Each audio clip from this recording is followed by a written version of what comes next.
5 करोड़ जुर्माना दें या अपनी ज़मीन या घर की छत दें। अवाम जो पहले ही बदमाशी का शिकार थी, अब वो बदमाशी का शिकार है, क्योंकि हुकूमत ने कौमी असम्बली से एक ऐसा बिल पास करवाया है जो न सिर्फ हर पाकिस्तान के आईनी हकूक की धज्जियां उड़ाएगा, बल्कि बुनियादी इंसानी हकूक जो पहले से ही पामाल है इस मुल्क में, इससे मजीद पामाल करेगा। शिजा ख्वाजा फातिमा जो पाकिस्तान की IT मिनिस्टर हैं, जिन्होंने इलेक्शन तो कभी नहीं लड़ा, लेकिन 2013 से अब तक वो एज एन MNA पार्लियामेंट को सर्व करी है रिजर्व सीट्स पर, जिनके चचा ख्वाजा आसिफ साहब हैं।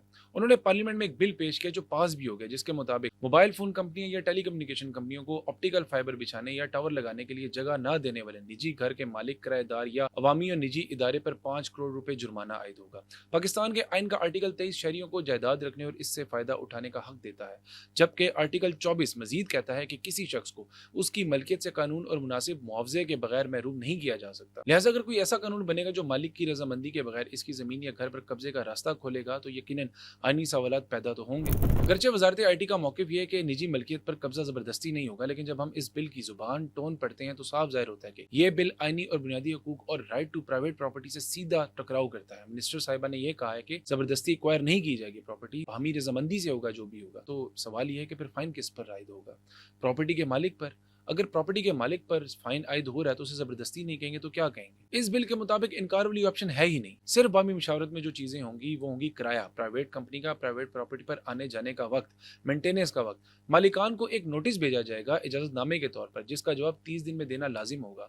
इसके बाद एक वार्निंग नोटिस भेजा जाएगा। अगर जवाब इनकार में होता है या जवाब नहीं जाता तो 5 करोड़ का जुर्माना होगा। अगर आप हाँ कर भी देते हैं तो प्रॉपर्टी के किराए पर कोई हतमी बात नहीं बनती, तब भी ना की ऑप्शन नहीं है, बल्कि हुकूमती बॉडी इसका हल निकालेगी। और हम सबको पता है कि वो हल कितना ही टेनेंट या प्रॉपर्टी के मालिक के हक में हो सकता है। इसकी कम से कम मुद्दत भी कहीं पे मेंशन नहीं की गई। मालिकान आपस में बाहमी रजामंदी से तय करेंगे। अगर दोनों पार्टियों के दरमियान कोई मुस्तकबिल में तनाज़ा हो भी जाता है तब भी कॉन्ट्रैक्ट खत्म करने की ऑप्शन नहीं है, बल्कि हुकूमती बॉडी इसका भी हल पेश करेगी। हुकूमत का मौक़िफ़ है कि कोई भी प्रॉपर्टी या जमीन हुकूमत की अव्वल मलकियत होती है, इसलिए यह बिल और इसकी शिक़े कानूनी तौर पर दुरुस्त है। हुकूमत जब चाहे किसी प्रॉपर्टी को मालिक से मुनासिब हर जाने या पैसों के एवज खरीद सकती है, लेकिन वो तो सरकारी प्रोजेक्ट्स की सूरत में होते हैं जहाँ सड़कें वगैरह बनती हैं। आप आईनी तौर पर एक शहरी से इसकी ज़ाती प्रॉपर्टी छीनकर प्राइवेट कंपनियों को दे रहे हैं। आप प्राइवेट कंपनियों को आईनी तहफ़्फ़ुज़ देकर पाकिस्तान के शहरी के बुनियादी हकूक़ की खिलाफ वर्जी कर रहे हैं। और टावर्स तो कंपनियां पहले भी लगा रही थी और भारी भरकम रकम अदा करके लगा रही थी, तो ये सब बाहमी रजामंदी से ही हो रहा था। तो सवाल ये है कि बिल किस पेश नज़र लाया गया, किसको आईनी तहफ़्फ़ुज़ फराहम किया जा रहा है, किसको फ़ायदा दिया जा रहा है। और अगर ये बिल इतना ही बैलेंस्ड और सादा था तो सेनेट में इस पर एतराज़ात क्यों उठाए गए?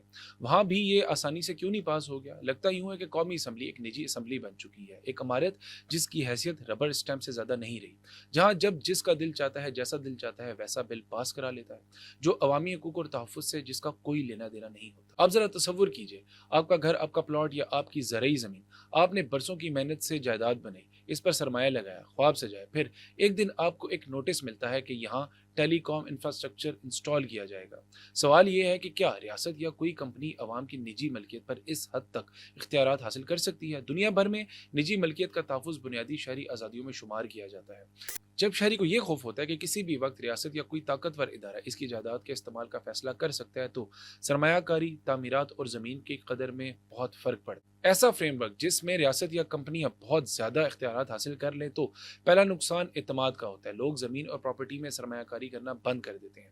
दूसरा नुकसान दही इलाकों में होगा, किसानों को खदशा होगा कहीं मुस्तकबिल में इनकी ज़मीन इस्तेमाल न की जा सके। तीसरा नुकसान कानूनी तनाजुर में होगा, अदालतों में हज़ारों नए मुकदमात दर्ज होंगे। चौथा नुकसान ये होगा कि ताकतवर कंपनियां और कमज़ोर शहरी आमने सामने आएंगे और अक्सर ऐसे तनाज़ात में आम शहरी खुद को गैर महफूज या कमज़ोर महसूस करता है। पाकिस्तान में मोबाइल टावर्स का किराया मकाम और शहर के लिहाज से होता है। मुख्तलिफ किराया जात होते हैं। ज़ाती प्रॉपर्टी या रिहायशी प्रॉपर्टी की छतों पर 30,000 से 40,000 या 2 लाख किराया होता है, जबकि कमर्शियल प्रॉपर्टी पर यह किराया 2 लाख से भी कहीं ज़्यादा बढ़ सकता है। यानी कंपनियां आमतौर पर टावर मुफ्त में नहीं लगा रही थी, बल्कि ये मुआहिदा मुकम्मल तौर पर बाहमी मुशावरत से था। इसलिए सवाल ये पैदा होता है कि अगर बाहमी रजामंदी मुआहिदा मुमकिन है तो फिर सख्त जुर्मानों की जरूरत क्यों पेश आ रही है? असल सवाल 5G इंटरनेट या तरक्की का नहीं, असल सवाल ये है कि तरक्की और शहरी हकूक़ के दरमियान तवाज़न कैसे कायम किया जाए। पाकिस्तान को बेहतर इंटरनेट और जदीद टेलीकॉम की इंफ्रास्ट्रक्चर की बिल्कुल ज़रूरत है, लेकिन क्या ये मकसद निजी मलकियत और शहरी आज़ादियों के तहफ़्फ़ुज़ की धज्जियाँ उड़ाकर हासिल करना दुरुस्त रहेगा? फैसला पार्लियामेंट, अदालतों और पाकिस्तानी अवाम ने खुद करना है। आज मामला टावर का है, कल मामला मजीद इंफ्रास्ट्रक्चर का भी हो सकता है। और जब बात शहरी के घर और ज़मीन के तहफ़्फ़ुज़ की आए और कानून की आए तो इंतहाई एहतियात से काम करना पड़ता है।